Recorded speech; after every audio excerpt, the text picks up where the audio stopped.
Her fingertips trace the raised tissue across his chest. A scar that runs from collarbone to navel like a lightning strike frozen in flesh. He's not breathing. Neither is she. The penthouse is silent except for the rain hammering Seoul's windows 53 floors below.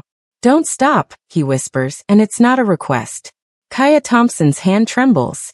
Not from fear. She stopped being afraid of Jae-won Kang 3 weeks ago. She trembles because every woman who's seen what she's seeing right now either ran screaming or broke completely. His entire torso is a war map. Burned scars bloom across his left side like dark flowers. Knife wounds crisscross his abdomen. Bullet holes, she counts 4, no 5, puncture his shoulder and ribs. And that massive scar over his heart. The one that looks like someone tried to carve it out while he was still alive. "They said no woman could handle this," Jae-won says, watching her face with those cold dark eyes that have killed 37 men. "They said I was too damaged. Too monstrous. That I'd die alone because no one could bear to look at." She kisses the scar over his heart. Then the bullet wound on his shoulder. Then the burn marks that ripple down his left side like melted wax. They were wrong. Kaya breathes against his ruined skin. "You're the most beautiful thing I've ever seen." His control shatters. His scarred hands, those hands that have choked the life from men twice his size, shake as they reach for her face. "Kaya, if we do this, there's no going back. Once I claim you, you're mine forever.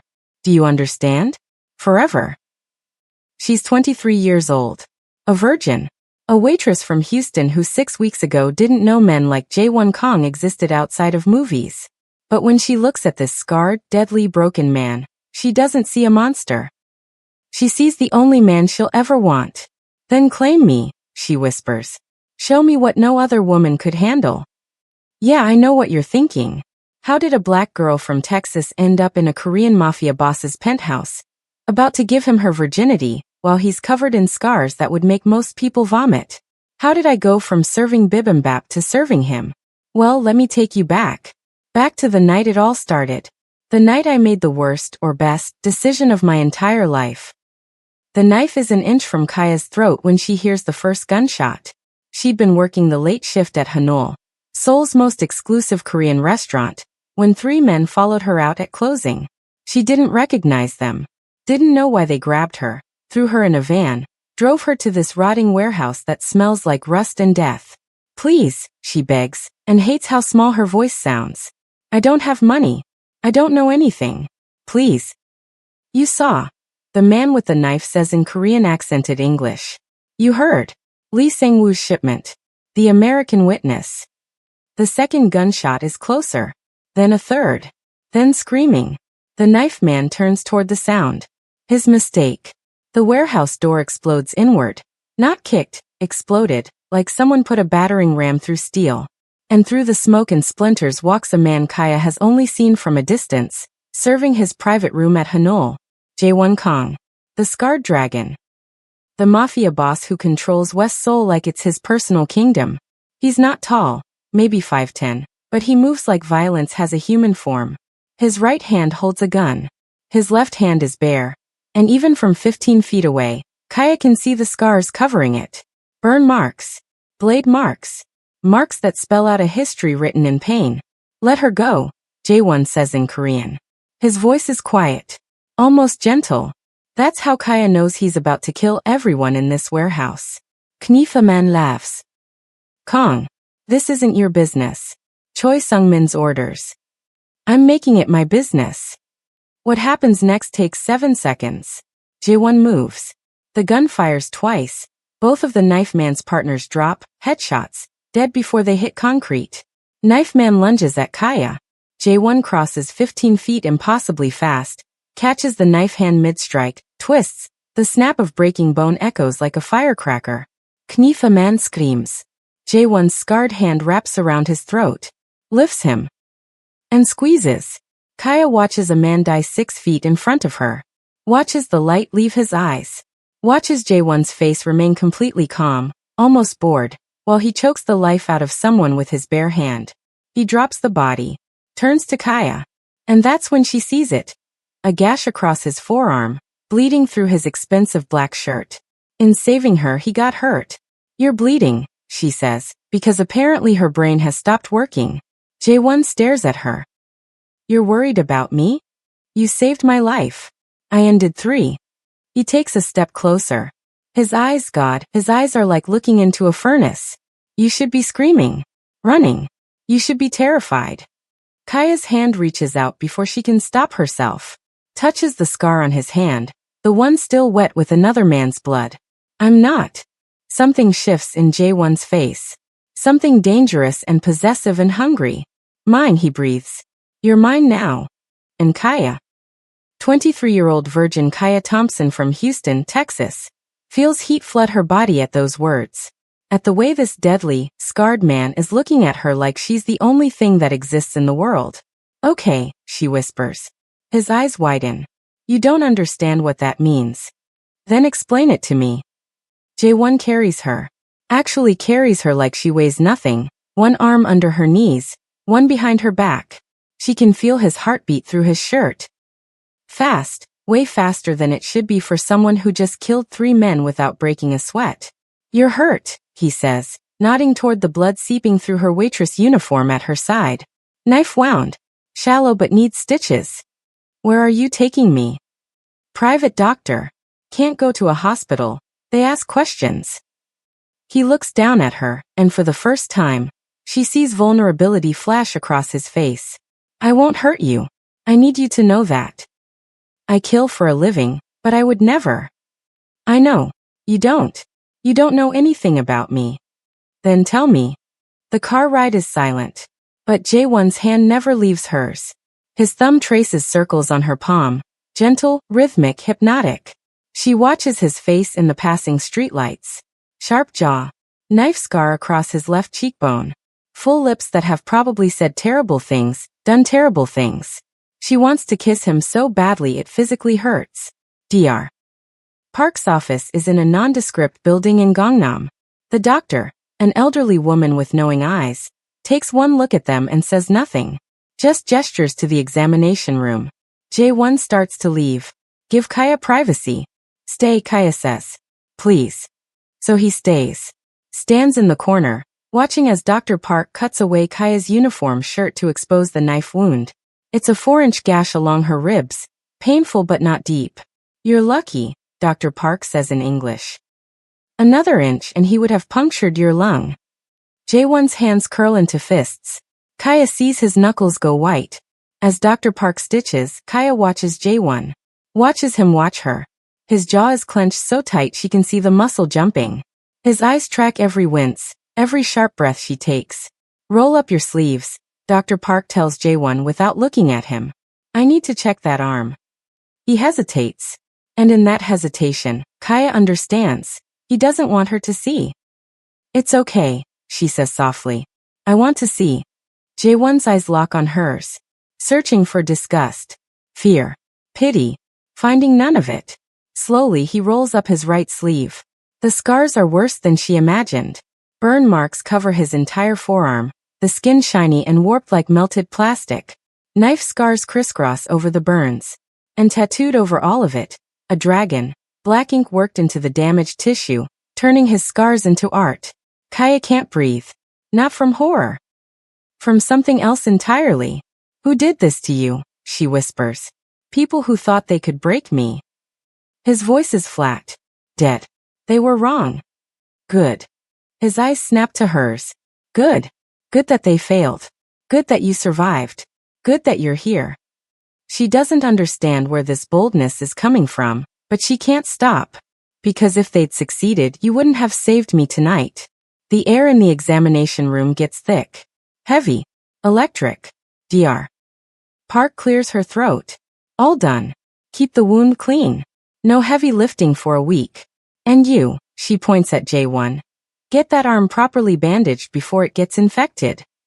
Jae-won's penthouse occupies the entire 53rd floor of Gangnam's most exclusive building. Floor-to-ceiling windows overlook Seoul like a kingdom laid out for inspection. The decor is minimalist. Expensive. Cold. Like no one actually lives here. Guest room is down the hall. Jae-won says, keeping distance between them for the first time since the warehouse. Bathroom attached. Clothes in the closet should fit. I I have things for guests. You have a lot of female guests? The question slips out before Kaya can stop it. His laugh is bitter. No. I don't have any guests. The clothes are new. Never worn. He runs his hand through his hair. A nervous gesture that makes him seem suddenly younger. Women don't. Don't what? Women don't stay, Kaya. They don't even make it past the first night. Once they see. He gestures vaguely at his body. Once they see what's underneath, they make excuses. Leave. Block my number. I stopped trying 3 years ago. The vulnerability in his voice cracks something open in Kaya's chest. I'm not them, she says. You will be. Once you understand the danger you're in just by being near me. Then explain the danger. Stop protecting me from information, and tell me what's happening. So he does. He tells her about Choi Sung-min, the rival syndicate leader who controls East Seoul's shipping docks. About the weapons smuggling operation Sung-min runs through legitimate import businesses. About how 2 weeks ago, Kaya served a private room at Hanul where Sung-min and his lieutenants discussed a shipment of American weapons coming through Busan. You remember serving that room? Jae-won asks. Kaya thinks back. The 7 Korean men. They kept switching between Korean and English. I thought they were just businessmen. They thought you didn't understand Korean. But you did, didn't you? I've been taking classes. I'm not fluent, but I understood enough. Horror dawns. They tried to kill me because I overheard. Names. Dates. Shipping manifests. You're a witness to a federal crime. Sung-min can't let you live. So what now? I hide forever? Go back to America? Jae-won's face goes hard. You can't go back. They'll follow you. Hunt you. Hurt everyone you love to get to you. He takes a step closer. There's only one way to keep you safe.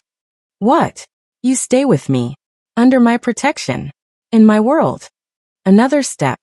You become mine in a way that even Sung-min won't dare touch you. Kaya's pulse hammers. What does that mean? Become yours. It means exactly what you think it means. His voice drops to almost a whisper. It means I claim you publicly. Make it known that harming you means war with me. It means you live here. Wear my protection like armor. It means. Say it. It means you belong to me, Kaya. Completely. The rational part of her brain, the part that got straight A's in high school, that worked 3 jobs to afford moving to Seoul, that planned every decision carefully, screams at her to run. But there's another part. A part she didn't know existed until tonight. A part that looks at this dangerous, scarred, deadly man and feels safe. Wanted. Seen. Okay, she says. You don't understand what you're agreeing to. Then show me. The words hang in the air like a dare.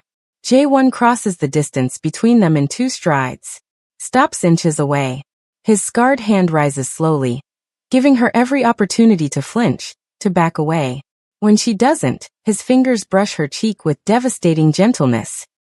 I've killed 29 people with these hands, he says quietly. I've tortured information out of men who begged for death. I've built an empire on fear and blood and violence. These hands are weapons, Kaya.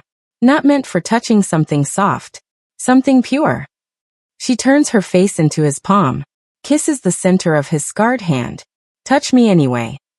His control. That iron control that lets him kill without emotion, fractures. His thumb traces her bottom lip. His eyes track the movement like he's memorizing every detail. You're a virgin, he says, and it's not a question. How did you? The way you kiss my scars. Like you've never kissed anything before. Like you're discovering what touch means. His hand slides into her hair. I won't take that from you. Not until you understand exactly what you're giving me. I understand. No, you don't. But you will. He leans close enough that she can feel his breath on her lips. I'm going to protect you. Keep you safe. Teach you how to survive in my world. And when this war with Sung-min is over, when you've seen exactly who and what I am, I'm going to ask you one question. What question?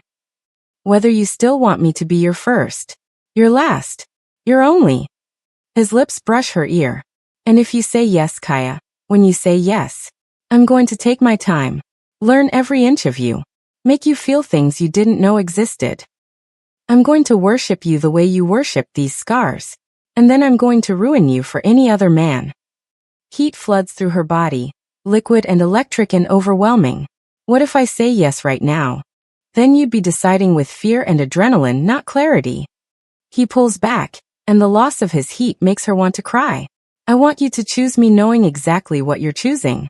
The scars, the violence, the danger, all of it.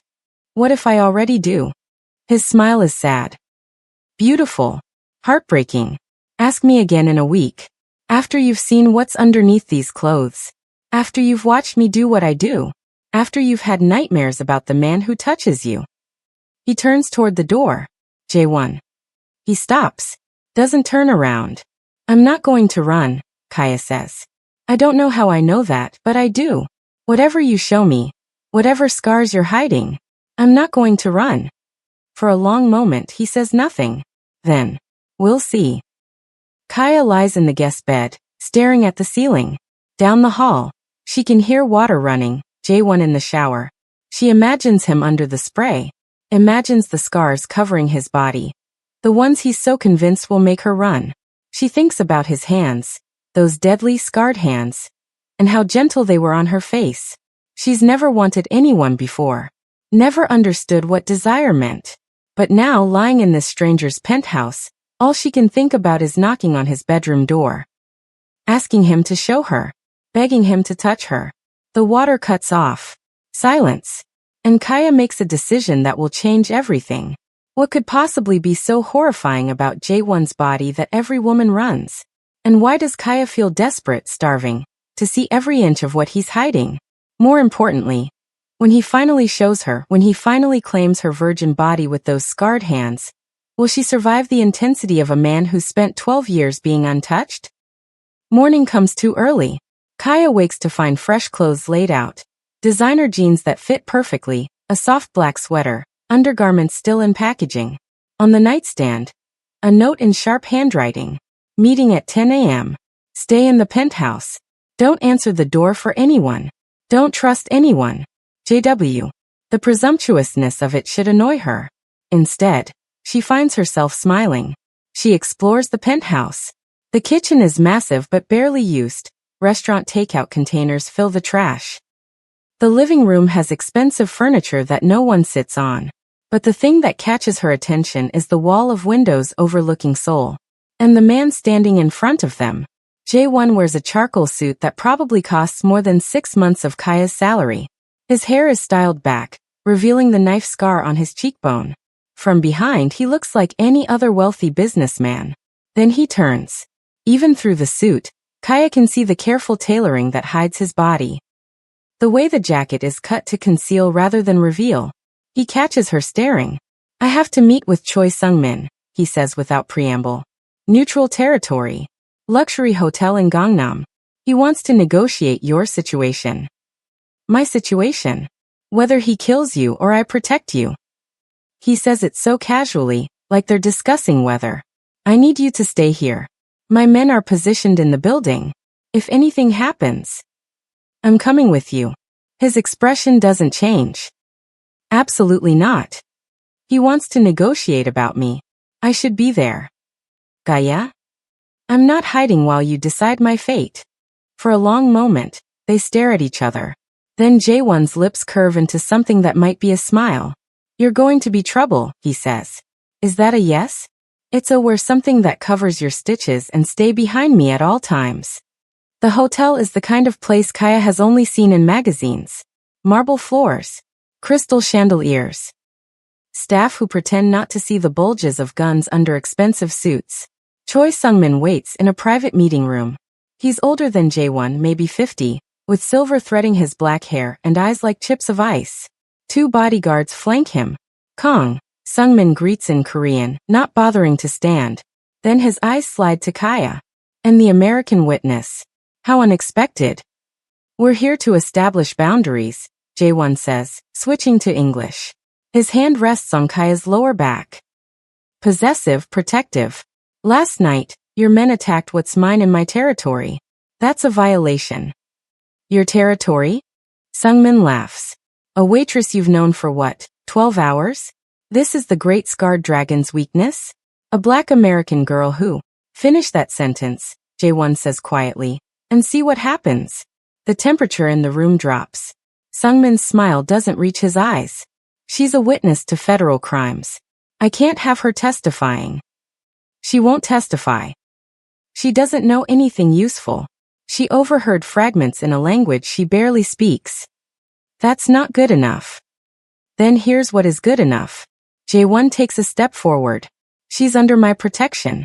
She wears my claim. If you touch her, if you even look at her wrong, I'll burn your entire operation to the ground. The docks, the clubs, the shipping lanes, all of it. Kaya watches Sungmin's face, sees him calculating, weighing. You'd start a war, Sungmin says slowly. Over a woman you just met? Try me. Silence stretches. Finally, Sungmin leans back in his chair. Fine. The girl lives. Consider this professional courtesy. But his smile is shark-like. Dangerous. But calm? The moment your protection wavers? The moment she's not under your constant watch? She's dead. Understood. They leave. Kaya doesn't breathe until they're in the car. That's it, she asks. He just agreed? Jae-won's hands are white-knuckled on the steering wheel. He's lying. He'll wait until he thinks I'm distracted, then strike. That's how this works. How long do we have? Days. Maybe weeks. Not long. The uneasy peace shatters at 3:17 a.m. Kaya wakes to Jae-won's phone buzzing like an angry wasp. He answers in Korean, and even though she can't understand the words, she understands the tone. Something terrible has happened. Get dressed, he says, already moving. Stay here. Don't leave the penthouse. What's wrong? Sungmin. He's pulling on clothes, dark jeans, black shirt, shoulder holster. He just bombed my main warehouse. 5 of my men are dead. The words hit like a punch. Oh my God. This is war now. Real war. And it's because of he stops. Doesn't finish. But Kaya finishes for him. Because of me. No. He crosses to her, cups her face with both hands. Because of him. His choice. His violence. You didn't do this. 5 men are dead because Sungmin wants me. 5 men are dead because Sungmin wants power. You're an excuse. If it wasn't you, it would be something else. He kisses her forehead. Hard. Desperate. I have to go. I have to handle this. Handle. Don't ask questions you don't want answers to. He leaves. Kaya paces the penthouse like a caged animal. Watches the sun rise over Seoul. Imagines what handling means in Jae-won's world. He returns at 2 p.m. Covered in ash. Blood on his knuckles. His shirt torn. And his eyes, God, his eyes look like he's seen hell and walked back out. Kaya doesn't think. Just runs to him. Wraps her arms around his waist despite the ash and blood and smell of smoke. 5 men, he says into her hair. His voice is wrecked. 5 good men. And I can't, he breaks off. His whole body shakes. Bathroom. Kaya says firmly. Now. She runs water in the massive shower. Helps him peel off the ruined clothes. And that's when she sees them. Scars. Running up both arms. Disappearing under his undershirt. Some old and silver. Some still pink and healing. Burn marks. Knife wounds. Bullet grazes.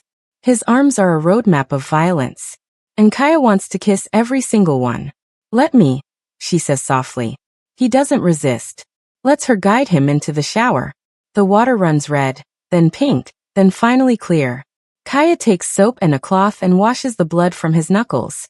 The ash from his hair. Her hands trace the scars on his arms, learning them. I found the traitor, Jae-won says suddenly. One of my own men. He gave Sungmin the warehouse location. Told him exactly when the shipment would be there, how many guards, everything. What did you do? What I always do. His hands cover hers, stopping their movement. I made him tell me everything. Every secret Sungmin told him. Every plan. And then I killed him. Kaya should be horrified. Should recoil. Should feel sick. Instead, she kisses his scarred shoulder. I'm sorry you had to do that. You're not scared. Of you? Never. She turns his face toward hers. Water streams between them. Of losing you? terrified. His control, that famous control, cracks. He kisses her. Not gentle. Not sweet. Desperate and hungry and raw. His scarred hands tangle in her wet hair. His body presses hers against the tile wall. And Kaya, who's never been kissed like this, never been wanted like this, opens her mouth and lets him consume her. His hands slide down, cup her waist, start to move higher. He pulls back sharply. No. Not like this. Not when you're what? Covered in another man's blood. Thinking about violence. I won't, he swallows hard. I won't touch you like this. You deserve better than. Kaya grabs his face. Stop deciding what I deserve. I'm standing here asking you to touch me. Begging you. Don't you understand? I don't want the sanitized version of you. I want all of you. The blood. The violence. The scars. The darkness. All of it. Kaya? Show me. Please. Show me what you're hiding under this shirt. Show me why you think I'll run. His breath comes harsh. Not yet. When? When I know you won't regret it. He steps out of the shower. Grabs a towel. When I know you're choosing me with full knowledge of what I am. I already know. You don't. He's drying off, not looking at her. You know I kill. You know I'm violent. But you haven't seen it. You haven't watched me torture someone. You haven't seen what I become when the monster comes out. His voice drops. And you definitely haven't seen what's under these clothes. What 12 years of violence looks like written on skin. Kaya steps out of the shower, takes the towel from his hands, dries herself while maintaining eye contact. Then show me, she says. Right now. Show me everything you think will make me run. Because I promise you, J1, the only thing that's going to happen is you'll see that I'm not going anywhere. For a long moment, he just stares at her. Then his hands go to the hem of his undershirt. Last chance, he whispers. Last chance to walk away before you see the monster. I don't believe in monsters, Kaya says. Only survivors. He pulls the shirt over his head. And Kaya stops breathing. The scars are worse, and more beautiful, than anything she imagined. Burn marks cover his entire left side, from hip to shoulder. The skin is shiny, warped, mottled in shades of pink and white and red. It looks like someone held him against fire until the flesh melted and reformed wrong. Knife wounds crisscross his abdomen, some thin and precise, some jagged and brutal. She counts 15, 20, loses count. Bullet holes. 5 that she can see. Small circular scars that mean someone shot him and he survived. But the worst, the scar that makes her heart stop, runs from his collarbone down the center of his chest, curves around his heart, and ends at his left hip. It's thick and raised and vicious. Someone tried to carve his heart out, probably while he screamed. J1 watches her face, waiting for the recoil, the disgust, the fear. How? Kaya whispers. 12 years ago. I was 22. My father's second in command, man I called uncle, man who taught me to fight, decided he wanted the organization for himself. J1's voice is flat. Dead. He burned our family compound with my parents and younger sister inside. Locked the doors. Made me watch. Then he spent 4 days making sure I'd never forget. The burns. He held me against burning metal. Wanted to mark me. Make me too hideous for anyone to follow. His laugh is bitter. Worked pretty well. The knife wounds. Different people. Different fights. Different years. When you lead with fear, everyone wants to test if you're really as strong as they say. He traces one of the scars on his abdomen. This one was 2 years ago. It evolgong. They sent a woman to seduce me. Got me into bed. Pulled a knife. I was too slow getting dressed. She saw the burns, hesitated, and I killed her. But not before she got a few good cuts in. And this one. Kaya's fingers hover over the massive scar running down his chest. Not touching. Not yet. My uncle. After he finished with the burns, he wanted to prove that even my heart was damaged. Ugly. He tried to cut it out while I was still conscious. J1's eyes are somewhere far away. Didn't succeed obviously. But I remember every second. Every cut. Every stop. He blinks. Focuses on her. See? Now you understand. This is what's underneath the expensive suits. This is what women see in. Kaya places both palms flat on his scarred chest. Feels his heart hammering beneath the ruined skin. How many women have seen this? She asks. 7. Over 12 years. Not many I know but. And they all ran? His jaw clenches. Yes. Then they're idiots. He jerks back like she slapped him. What? They're idiots. Kaya steps closer. Presses her whole body against his. Skin to skin.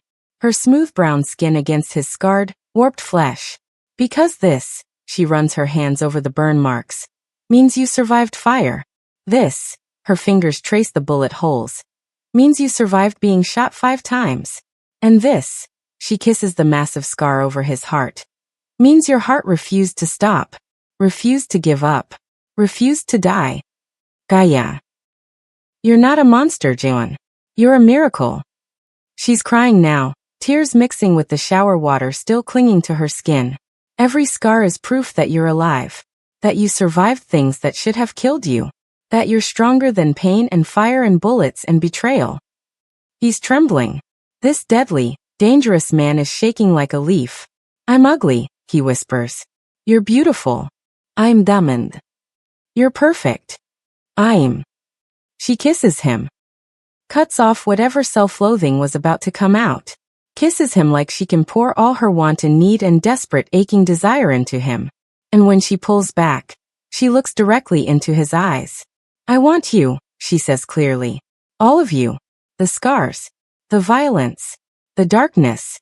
The pain. I want to know every story written on your skin. I want to kiss every mark someone put on you. I want to learn you so well that I can touch you in the dark and know exactly where I am on your body. You're a virgin. I know.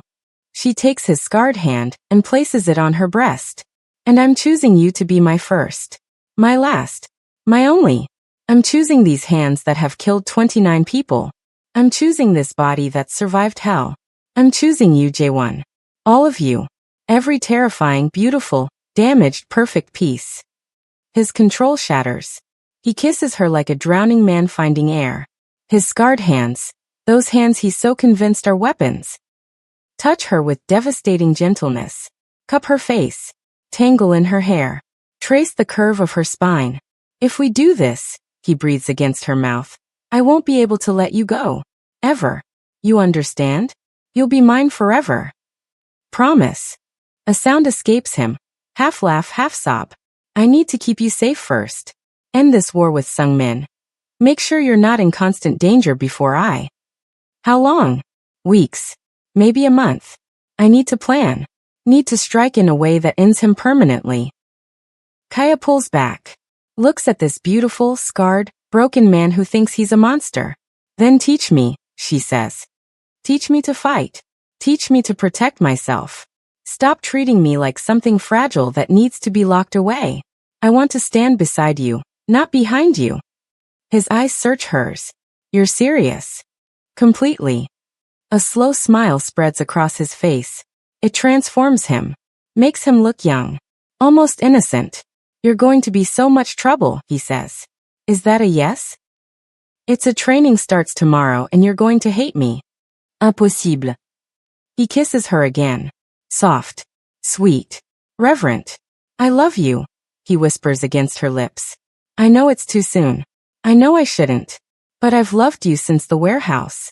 Since you touched my scarred hand and didn't flinch. Kaya's heart stops. Restarts. Explodes. I love you too, she says. And when this war is over, when Sungmin is dead, I'm going to give myself to you completely. And you're going to show me what these hands can do when they're worshipping instead of killing. The promise hangs between them like a living thing. For weeks of training. For weeks of Kaya learning to fight, to shoot, to kill if necessary. For weeks of growing closer to Jaewon, learning his body, his scars, his stories. For weeks of stolen kisses and desperate touching that always stops before going too far. And then the plan. Kaya infiltrates Choi Sungmin's exclusive nightclub as a waitress. Plants surveillance devices. Signals when he's vulnerable. Jaewon's last words before she goes in.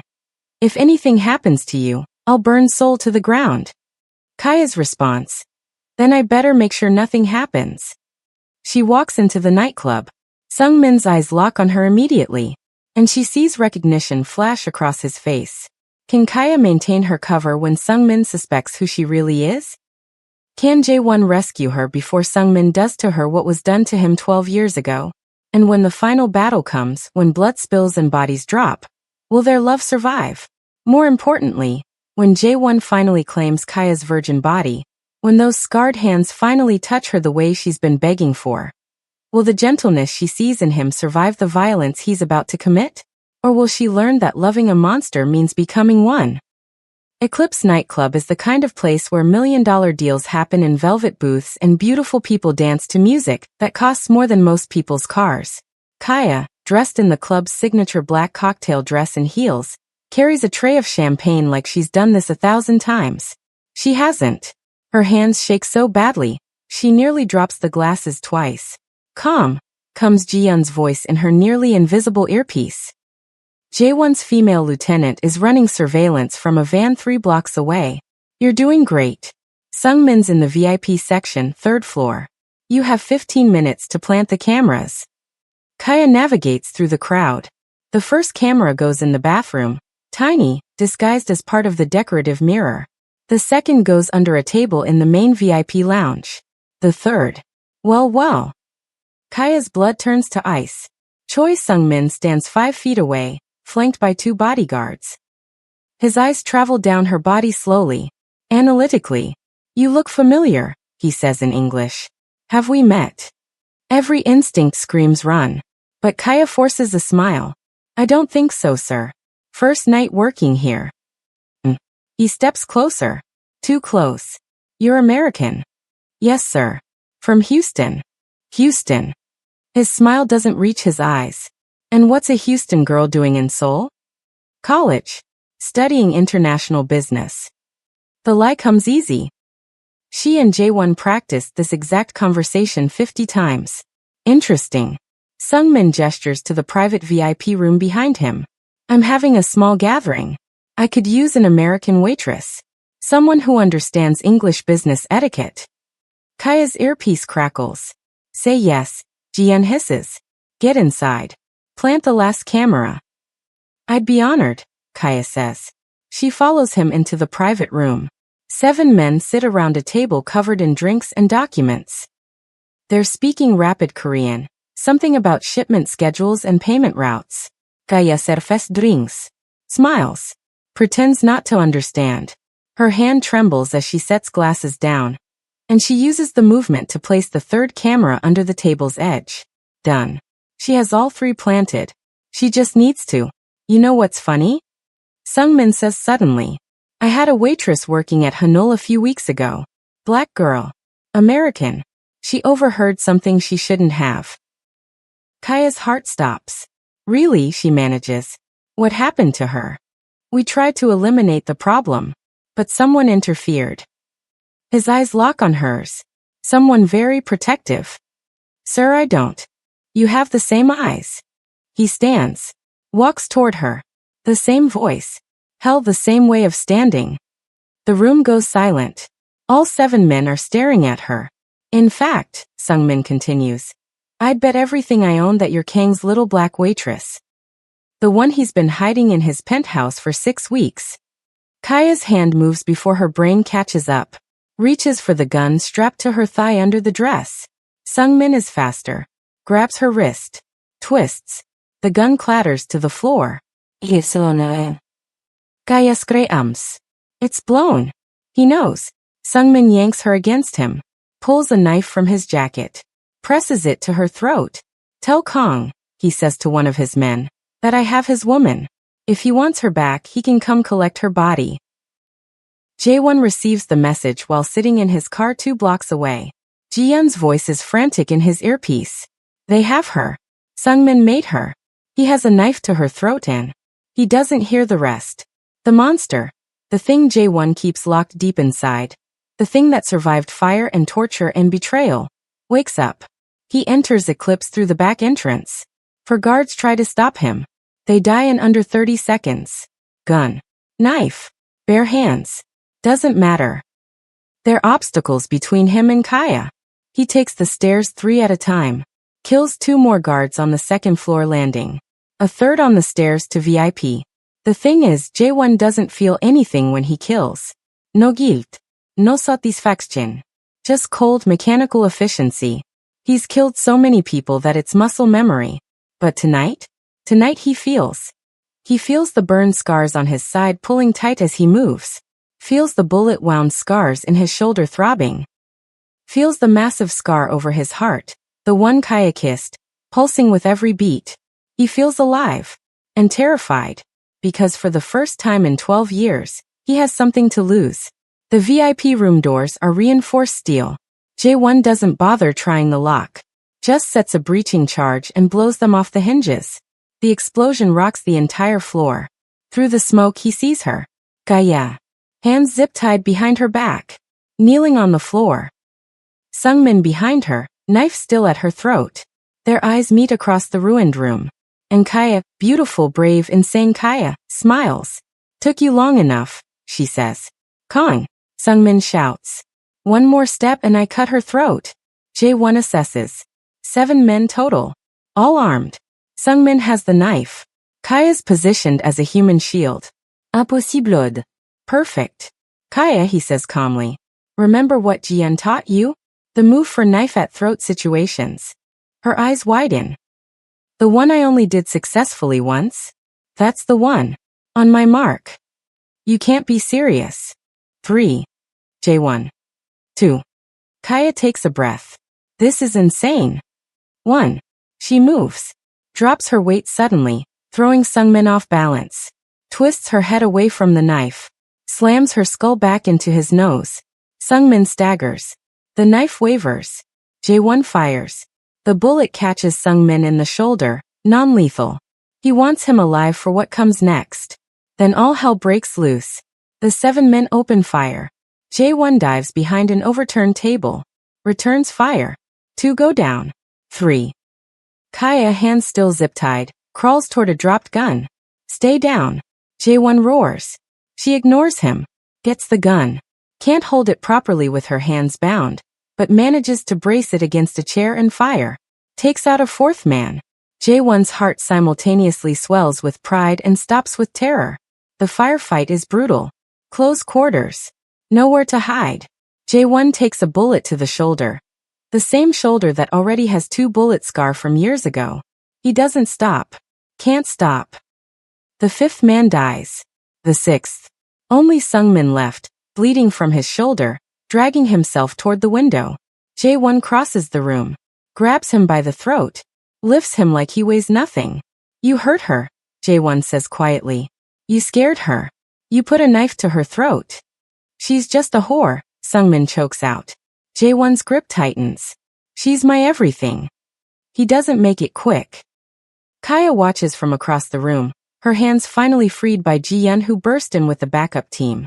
Watches Jaewon beat Sungmin with his bare hands. Watches the monster come out. Watches him do terrible, brutal, vicious things. And she doesn't look away. When it's over, when Sungmin is definitely, permanently dead, Jaewon stands. Covered in blood. Breathing hard. His white shirt torn, revealing the burn scars underneath. He looks at Kaya like he's afraid. Like he expects her to finally run. She crosses the room. Steps over bodies. Wades through blood. And throws her arms around him. I love you, she says into his bloody chest.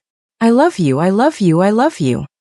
His scarred hands, shaking, covered in another man's blood, wrap around her. I need to get you somewhere safe, he manages. Get you cleaned up. Get you away from. Take me home, Kaya says. To your penthouse. To your bed. And keep your promise. He pulls back. Stares at her. Kaya, you just watched me kill someone with my bare hands. You need time to process. I need you. She cups his face, smearing blood on her own hands. I need you to take me home and show me that these hands, she kisses his knuckles, can do more than kill. I need you to prove that you're not just a monster. I need you to make love to me like you've been promising for 6 weeks. You're in shock. I'm in love. There's a difference. She looks directly into his eyes. I've seen all of you now. The scars. The violence. The monster. All of it. And I'm still here. I'm still choosing you. So take me home, J1. Claim me. Make me yours. They shower first. Stand under scalding water and wash the blood away. Kaya's hands trace the fresh bullet wound on J1's shoulder. He'll have another scar to add to the collection. Does it hurt? She whispers. Nothing hurts when you're touching me. She helps him dry off. Tends to the wound with the first aid kit Dr. Park left. Her hands are steady despite everything she's seen tonight. I killed someone, she says quietly. In the firefight. I shot him and he died. I know. I should feel guilty. Horrified. But I just don't. He was going to kill you. So I killed him first. She looks up. Does that make me a monster too? It makes you a survivor. He tilts her chin up. And it makes you mine. The bedroom is dark except for the city lights streaming through the windows. J1 leads her to the bed he's slept in alone for 12 years because no woman could stand to see him, touch him, want him. Last chance, he says. His voice shakes. Last chance to say no. To choose someone normal. Someone without scars. Someone who won't bring violence into your life. Kaya's answer is to pull her towel off. Stand naked in front of him. No hiding. No scham. Show me what you've been hiding, she says. All of it. He removes his towel. She's seen his torso. His arms. But now she sees everything. The scars continue down.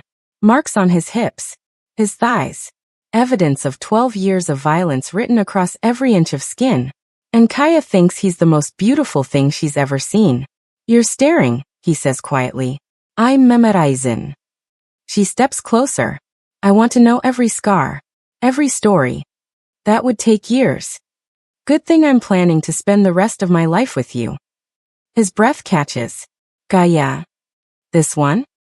She touches a knife scar on his hip. 3 years ago. Territory dispute. He came at me from behind. This one. A bullet wound on his thigh. 5 years ago. Assassination attempt.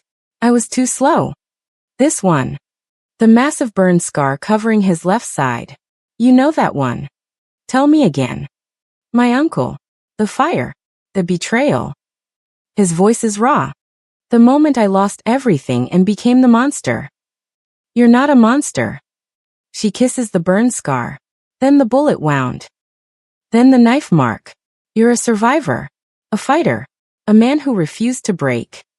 She looks up at him. You're my man. His control. That famous control that everyone fears, disintegrates. He kisses her like he's been starving for 12 years and she's the first meal. His scarred hands worship her body, gentle despite their history of violence. He lays her on the bed like she's precious, fragile, sacred. I'll be gentle, he promises. Don't be too gentle. I want to feel you. All of you. I'll hurt you. Your first time. Then hurt me. She pulls him down. Hurt me in a way I'll remember forever. In a way that bonds me to you. Mark me the way you're marked. He positions himself above her. His scarred body against her smooth one. A study in contrasts. I love you, he breathes. I'll love you until the day I die. Then show me. He enters her slowly. She gasps. Pain and pleasure mixing in ways she didn't know existed. He stops. Don't stop, she commands. Don't you dare stop. So he doesn't. He makes love to her like he's been dreaming about it for 6 weeks. Like she's the only woman who's ever mattered. Like every scar on his body led him to this moment.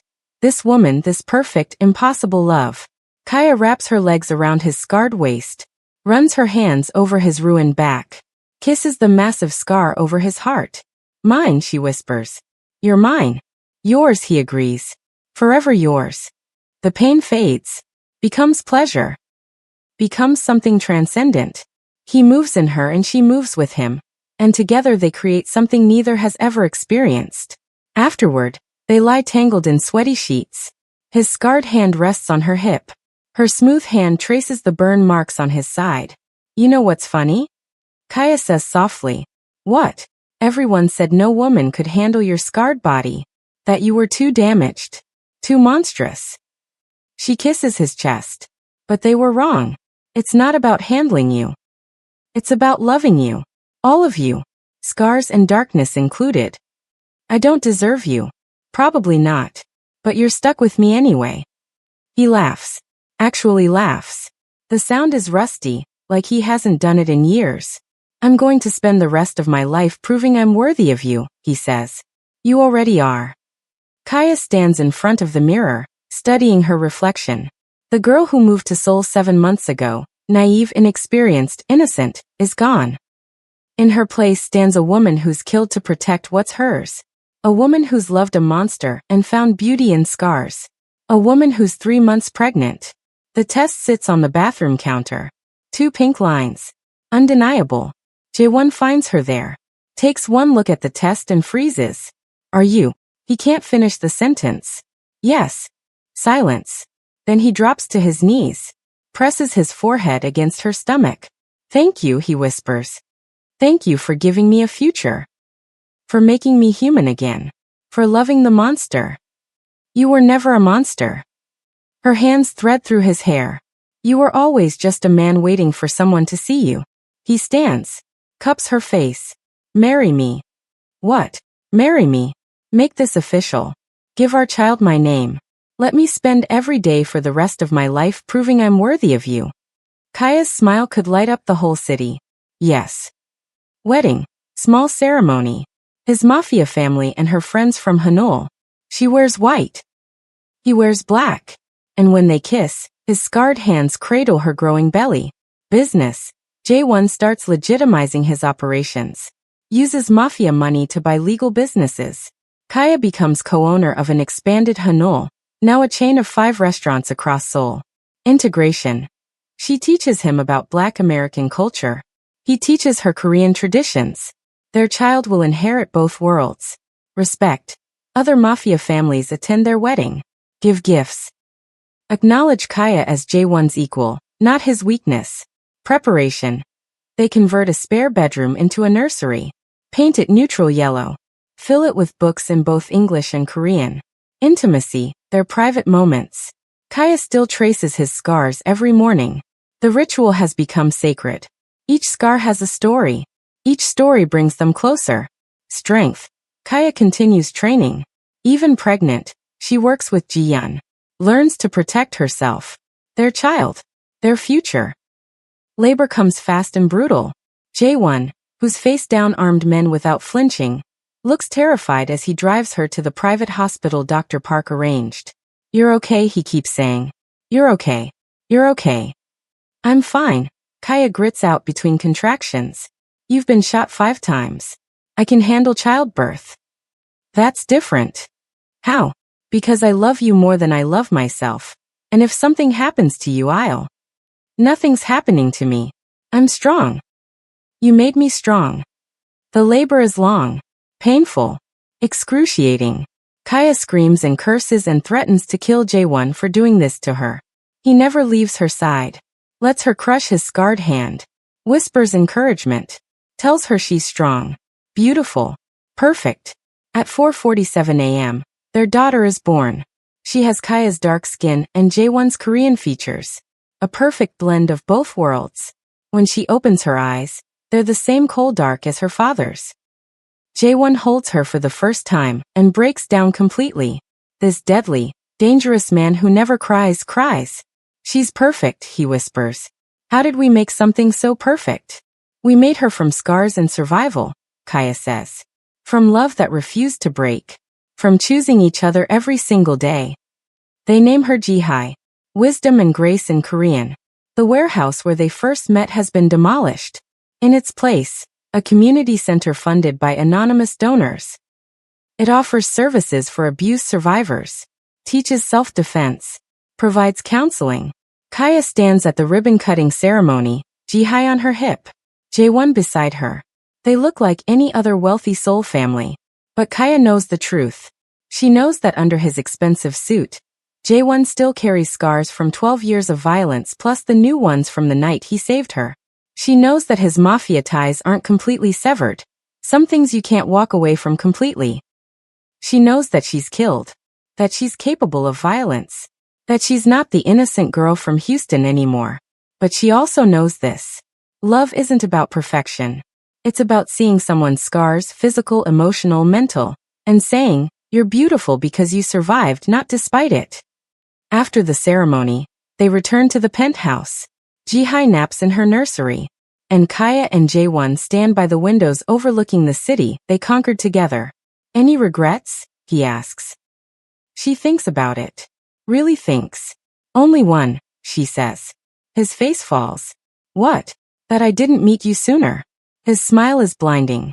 "We have the rest of our lives." "Not enough time." "Then we'll make it enough." He removes his shirt. The scars are still there. Will always be there. But now Kaya sees them differently. Not as damage. As proof. Proof that he survived.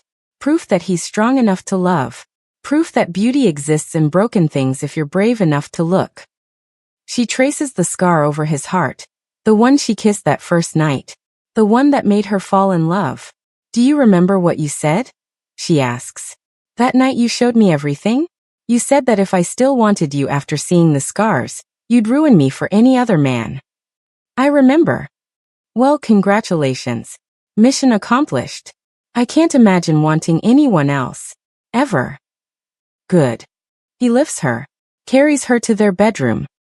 "Because I plan to spend the next 60 years reminding you exactly why you chose the scarred, damaged, broken monster." "You're not a monster."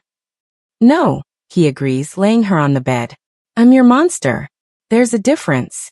And as he makes love to his wife, his scars pressed against her smooth skin, Jaewon finally understands what he spent 12 years believing was impossible. Someone could love him. Not despite the scars. Because of them. Because every mark on his body led him to this woman. This life. This perfect, impossible happiness. They said no woman could handle a Korean mafia boss's scarred body. That he was too damaged. Too violent. Too monstrous. They were right about one thing. I couldn't just handle him. Because handling implies tolerance. Acceptance. Making do. I didn't handle Jaewon. I loved him. Completely. Desperately. Unapologetically. I loved the scars that made others run. I loved the darkness that made others fear. I loved the violence that made others judge. Because real love isn't about finding someone perfect. It's about finding someone whose imperfections fit yours. It's about seeing the scars, physical, emotional, mental, and choosing to stay anyway. Choosing to build a life anyway. Choosing to create beauty from broken things. So to everyone who said I couldn't handle him, you were wrong. And to everyone who's looking at their own scars right now, wondering if anyone could ever love them, listen closely. You are not damaged. You are a survivor. Your scars are proof that you refused to break. That you chose to keep living. That you're stronger than whatever tried to destroy you. And somewhere out there, someone is looking for exactly those scars. Someone who will trace them and say, "These are beautiful. These prove you're alive. These make you mine." Don't hide your scars. Wear them. Own them. Let them tell your story. Because the right person? They won't love you despite your scars. They'll love you because of them. Alright family, we need to talk. And I mean really talk. How many of you right now are hiding parts of yourself because you think they're too damaged? Too broken? Too scarred? How many of you believe that your past, your trauma, your pain makes you unlovable? I want you to drop a comment right now. Tell me what scar. Physical, emotional, or mental? Are you learning to see as beautiful? What part of yourself are you finally accepting? Because here's the truth that Kaya and Jaewon's story teaches us. Your scars don't make you less worthy of love. They make you a survivor. They prove you're stronger than whatever tried to break you. And listen. If this story moved you, if it made you cry, if it made you believe that maybe, just maybe, someone out there could love all of you, not just the pretty parts, then I need you to do 3 things right now. 1. Hit that subscribe button. Smash it.